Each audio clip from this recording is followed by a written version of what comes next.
Don't judge me. It's February.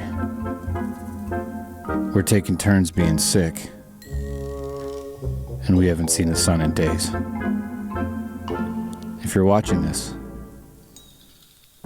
it means we're still alive when I hit the upload button.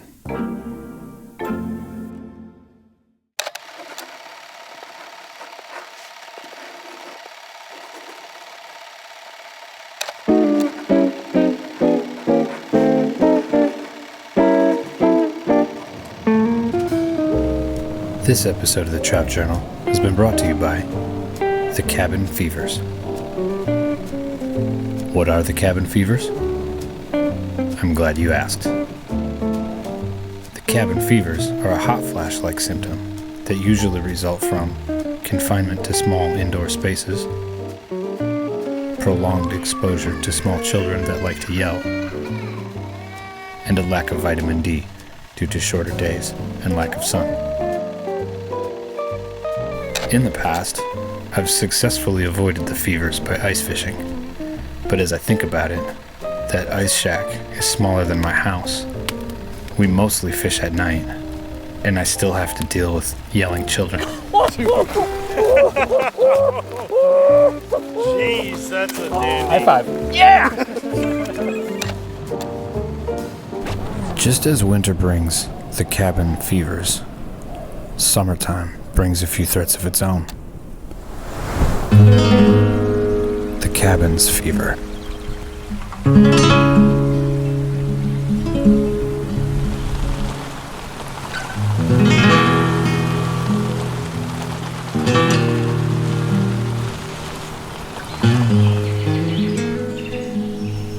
Once spring has come and gone, we always find ourselves at the same stretch of river. The cabins. We've got a few spots that go by that name. You probably do too.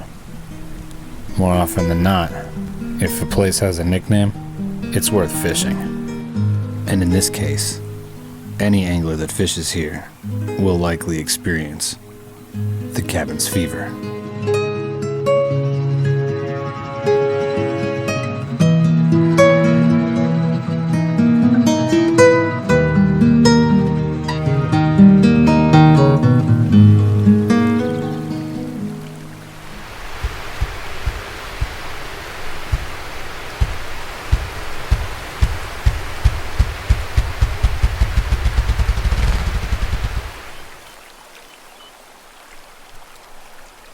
The water moves slow, the depth is shallow, and the banks are undercut. So anything short of a stealthy approach is sure to spook a fish. Unless you're my friend Dave. You have to understand, we heard what we thought was a frog jumping in the water. And Dave's like, oh, should I take my fly and dump it off the side? And I'm like, dude, it was a frog, like just go, yeah, whatever. You know, I'm not even paying attention. We're talking. He dips his fly over the side of the bank. I didn't even realize it. All of a sudden I hear this whoosh, and I look over and his rod is like bent. And he's like, dude, I got a fish. Freaking, this is what we got. Lift that thing out of the water. This is definitely the exception, not the norm. Dave seems to find these exceptions wherever we fish.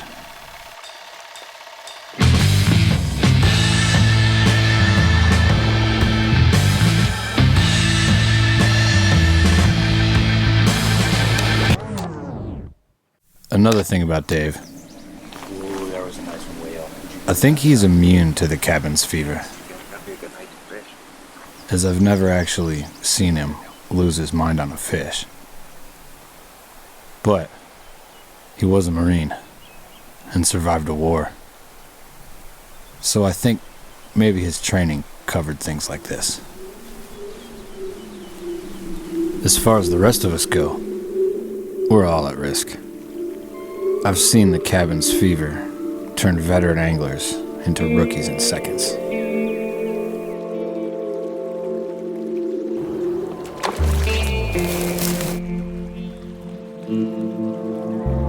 Snap them off. Snap them off. I got your line right here. Snap them off. Now, If we use this unfortunate documentation of angler error as an example, we will be able to break down the onset of the cabin's fever. 1. Jeff falls victim to the sights and sounds while surrounded by hungry, feeding trout. Getting this video? Yeah, I'm getting this video. This is ridiculous. This often causes a breakdown in muscle memory, resulting in an overpowered hook set, a common struggle for many anglers. Once this occurs, the incubation period is complete, Snap them off. leaving the angler unable to formulate thoughts into complete sentences, in a dumbfounded, childlike state for at least 10 to 15 minutes. This isn't a place for rookies, buddy. Your tippet's gone. Your tippet knot. No, your tippet knot's right there. There's where your fly was supposed to be. There's another one rising.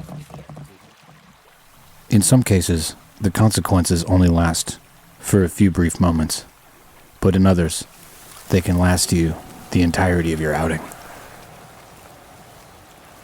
This is 3X. And so it goes. We show up risking our sanity, hoping that the fish show up. And then the game begins.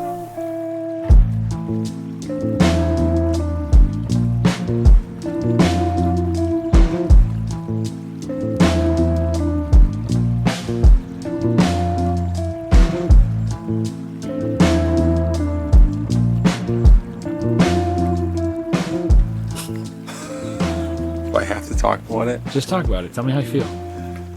Tell me how you feel. Horrible.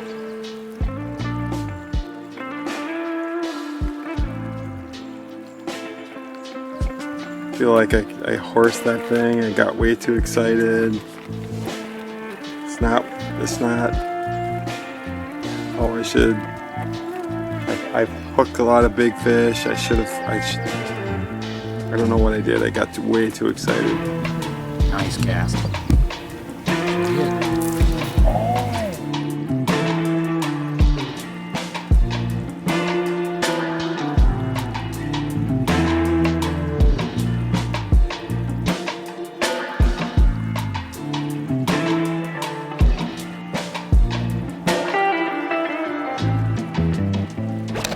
For the record, not all missed fish here are attributed to angler error. As you can see, this fish sticks it to Jeff in an elegant display of what we often call the middle fin.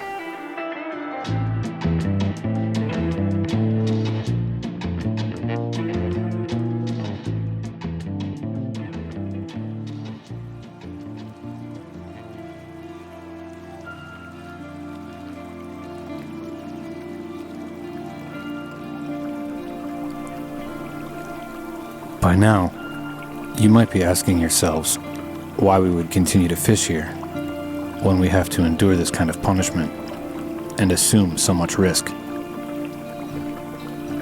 I think anyone that's experienced the cabin's fever would likely say the risk is worth the reward. And moments like these.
So, if you're stuck inside, grinding out the winter months like me, good luck.